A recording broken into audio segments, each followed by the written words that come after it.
Assalamualaikum warahmatullahi wabarakatuh. Selamat malam para sobat pecinta channel cerita malam.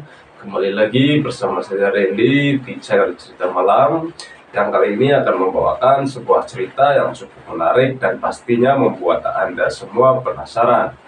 Sebelum saya menceritakan sebuah cerita tentang kisah seorang narasumber, alangkah baiknya kita sapa-sapa dulu sobat atau teman-teman di rumah. Gimana kabarnya? Semoga kita doakan selalu baik-baik saja dan tentunya selalu dimudahkan segalanya. Amin ya robbal alamin. Nah, tanpa banyak lebar, kali ini saya akan menceritakan sebuah kisah tentang narasumber, yaitu sebut saja namanya Pak Imam. Gimana ceritanya? Kita langsung saja menuju ke ceritanya.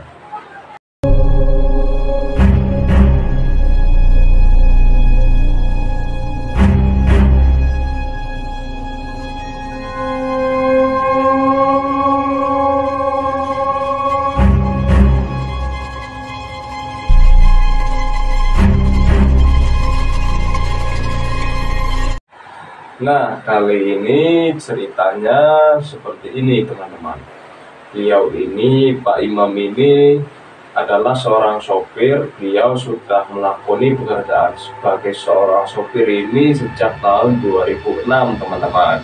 Nah, kisahnya waktu itu beliau menceritakan kepada saya, katanya waktu beliau sedang akan mengirimkan barang ke suatu tempat atau ke suatu daerah, teman-teman. Beliau dan rekannya mengalami kejadian-kejadian aneh waktu melakukan perjalanan di sebuah jalan, teman-teman. Nah, waktu itu beliau disuruh mengantarkan sebuah barang ya, teman-teman, oleh bosnya, karena beliau ini bekerja di sebuah perusahaan ekspedisi ya, teman-teman. Nah, beliau ini sudah cukup berpengalaman menyupir. Beliau ini sudah menggeluti pekerjaannya ini juga sudah cukup lama. Nah, pada saat itu beliau akan mengantarkan sebuah barang yang disuruh bosnya ini diantarkan ke sebuah tempat atau ke sebuah daerah. Nah, beliau ini berangkat dari tempat bekerja itu pada jam sore ya, teman-teman. Itu sekitar jam 4 sore. Beliau tidak sendirian. Beliau dan dua rekannya atau dua kernet ya yang akan menemani beliau waktu melakukan perjalanan. Beliau itu berangkat dari kantor jam 4 sore. Dari kantor ini beliau biasa-biasa saja pada umumnya ya, teman-teman. Nah, pada saat beliau sudah mau berangkat di jalan, beliau ini merasakan sebuah keanehan ya, teman-teman. Padahal beliau ini hanya membawa beban yang cukup ya, tidak melebihi muatan ya, teman-teman. Tapi kata beliau, kok terasa sangat berat muatannya ya, teman-teman. Padahal muatannya tidak berlebihan, tidak seperti biasanya begitu, teman-teman. Akhirnya beliau ini di jalan minggir dulu, mengecek kendaraannya apakah ada ban yang bocor atau ban yang meletus. Dia turun dari mobil yang beliau bawa, dia mengecek, dan temannya juga ini yang dua ikut mengecek. Sesudah mengecek tidak ada kendala apapun, lalu beliau ini melanjutkan perjalanannya menuju ke daerah yang dituju itu, teman-teman. Nah, pada saat itu di jalan itu mulai lagi, teman-teman. Beliau ini mulai merasakan sebuah keanehan atau sebuah kejanggalan. Mobil yang beliau tumpangi ini terasa berat lagi, teman-teman, sampai akhirnya pada suatu tempat di jalan yang kanan kirinya itu adalah hutan, dan beliau ini di tempat tersebut sudah larut malam. Waktu itu sudah larut malam. Ban atau mobil yang beliau bawa ini meletus, teman-teman. Akhirnya beliau minggir lagi untuk mengganti ban tersebut yang meletus, dibantu oleh dua rekannya. Namun pada saat beliau sedang mengganti ban tersebut, beliau merasakan atau mengalami keganjalan-keganjalan. Beliau merasakan ada bau wangian-wangian yang semerbak di daerah tersebut. Padahal di situ tidak ada yang tidak ada bunga-bungaan di situ ya teman-teman, tapi bau wanginya itu sangat semerbak. Itu yang membuat beliau bingung atau beliau ini merasa agak sedikit takut ya teman-teman. Nah, beliau ini menceritakan, katanya beliau menghirup atau merasakan baunya sangat semerbak sekali, padahal di situ hanya ada alang-alang dan hutan ya teman-teman, kanan kiri itu hutan ini. Namun waktu itu juga sudah larut malam, akhirnya beliau ini tidak menghiraukan. Sesudahnya beliau mengganti ban yang meletus tersebut, beliau dan rekannya ini akhirnya naik lagi ke mobil ya teman-teman. Nah, di mobil tersebut tidak lama kemudian beliau melanjutkan perjalanan tersebut. Namun pada ketika beliau melakukan perjalanan, di dalam mobil pun beliau masih merasakan bau-bau harum tersebut.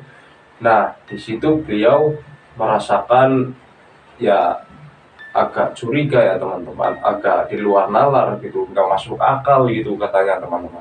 Kok baunya masih terasa, masih terhirup oleh beliau, karena beliau ini sudah meninggalkan tempat yang tadi waktu beliau mengganti ban, namun bau wangi itu masih terasa di dalam mobil, padahal mobil itu tertutup teman-teman dan menggunakan AC. Namun bau itu ini semakin semerbak gitu teman-teman.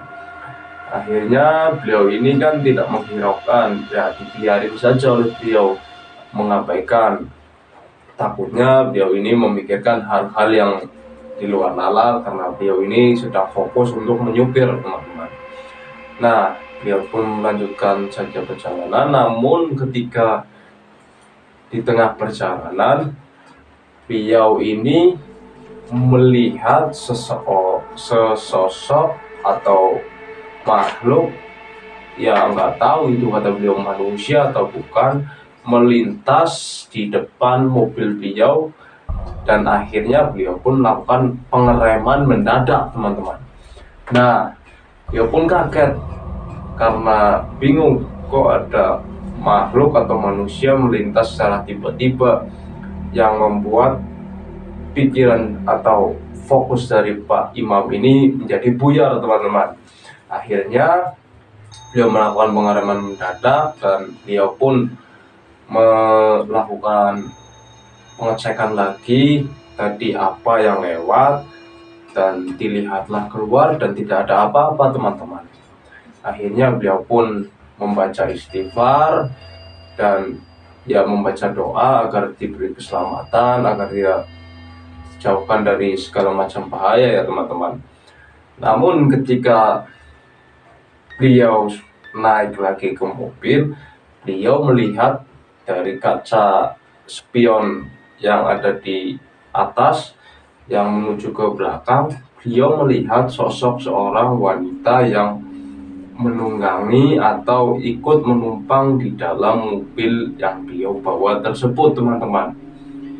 Dia pun kaget karena beliau ini cuma bertiga, tapi kok ada lagi yang ikut di belakangnya teman-teman. Nah, beliau ini berpikiran atau tidak masuk akal, kan dia berangkat ini bertiga, kok kenapa ada orang lagi belakang. Karena beliau ini sudah merasa takut atau gimana, pikirannya udah di luar nalar, di luar logika ya teman-teman. Akhirnya beliau dan teman-temannya ini atau beliau ini, Pak Imam ini, menceritakan tersebut ke dua temannya ini, dan dua temannya ini pun kaget teman-teman. Kok bisa ya ada keanehan yang terjadi di perjalanan kita, begitu kata rekan Pak Imam ini. Nah, akhirnya Pak Imam pun menyuruh dua rekannya ini untuk membaca doa agar diberi kelindungan oleh Yang Maha Kuasa, agar tidak terjadi apa-apa di jalan, teman-teman. Akhirnya beliau pun melanjutkan lagi perjalanan. Sesampainya mau menuju tempat tujuan yang mereka tuju ini, Pak Imam baru menyadari beliau ini membawa sebuah barang yang isinya ini adalah benda pusaka, teman-teman. Ya, beliau ini mengantarkan sebuah barang ke sebuah tempat seorang paranormal yang ternyata waktu Pak Imam mengantarkan barang tersebut dan dibukalah di situ, ternyata benda itu adalah benda pusaka. Nah, Pak Imam pun berpikiran, pantas waktu di jalan tadi terjadi banyak keanehan dan kejanggalan. Dia pun menceritakan kejadiannya itu tersebut kepada dua rekan temannya. Itu kejadian di luar nalar dan di luar logika, kata Pak Imam. Dan Pak Imam pun dan dua rekannya ini disuruh masuk sama penerima barang tersebut, dan penerima barang pun menceritakan bahwa ini adalah benda-benda pusaka yang beliau minta dari seorang murid untuk dikirimkan ke penerima barang tersebut. Sebut saja Pak Roni ya, teman-teman. Pak Roni ini seorang ahli spiritual, kata Pak Imam, dan akhirnya pun Pak Imam meminta agar dibantu agar tidak ada kejanggalan-kejanggalan lagi waktu beliau melakukan perjalanan pulang. Nah, di situ tidak cukup lama-lama ya, teman-teman. Pak Imam ini dan dua rekannya ini sesudah mengirimkan barang, beliau ini disuruh untuk mampir dulu ya, sekedar merokok, beristirahat, dan makan dulu di tempatnya Pak Roni ini, teman-teman. Nah, sesudah itu mereka bertiga pamit melakukan perjalanan untuk kembali lagi ke perusahaan tempat Pak Imam ini bekerja. Mereka itu berangkat dari situ itu jam 3 subuh, teman-teman. Namun kejadian yang aneh itu mulai terulang lagi, teman-teman. Di jalan itu Pak Imam itu mengalami kejanggalan-kejanggalan seperti ban mobilnya ini meletus kembali, teman-teman. Akhirnya Pak Imam pun mencari tempat tambal ban atau tempat mengisi angin atau penjual ban bekas ya, teman-teman. Karena ban yang tadi Pak Imam ganti itu kan sudah pecah, berarti udah pecah 2 kali ya, teman-teman. Akhirnya Pak Imam pun mencari penjual ban atau tukang tambal ban di situ, teman-teman. Nah, waktu kejadian pulang, Pak Imam ini merasakan keanehan lagi, mobilnya ini terasa berat. Nah, di situ Pak Imam baru sadar, teman-teman, bahwa ada suatu barang yang ketinggalan, namun tidak disadari oleh mereka. Barangnya tidak diberikan oleh si penerima barang tadi, si Pak Roni ya, teman-teman. Akhirnya mereka pun mau tidak mau harus mengirimkan barang lagi itu tersebut ke rumah Pak Roni agar tidak ada kejadian-kejadian yang aneh di jalan waktu mereka melakukan perjalanan pulang kembali. Akhirnya mereka pun memutar arah balik lagi ke rumah si Pak Roni. Nah, di situ sesampainya di rumah Pak Roni, mereka pun mendatangi Pak Roni dan memberitahu bahwa ada sebuah barang yang ketinggalan di dalam mobilnya Pak Imam tersebut. Akhirnya barang itu diberikan, dan ya tanpa berlama-lama Pak Imam ini pun berpamitan karena Pak Imam ini dikejar jadwal ya, harus mengirimkan barang lagi ke tempat-tempat tujuan yang disuruh atau yang ada dari jadwal Pak Roni tersebut atau Pak Imam ya, teman-teman. Nah, di situ Pak Imam pun bergegas pulang. Nah, akhirnya di perjalanan sudah tidak ada gangguan-gangguan atau keanehan yang Pak Imam rasakan. Mobil pun sudah terasa enteng, nggak kayak sebelumnya terasa berat.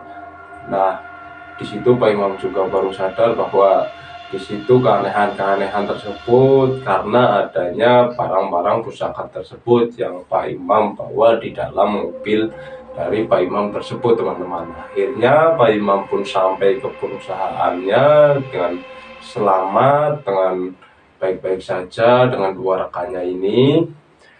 Dan pengalaman yang bisa diambil dari sini, kata Pak Imam, ya cukup unik ya teman-teman, atau cukup menarik, karena beliau ini mengirimkan sebuah barang pusaka dan mengalami keanehan-keanehan kejanggalan waktu beliau di perjalanan mengirimkan barang-barang tersebut, dan membuat Pak Imam ini agak sedikit merasa takut, ya manusiawi ya teman-teman, mempunyai rasa takut.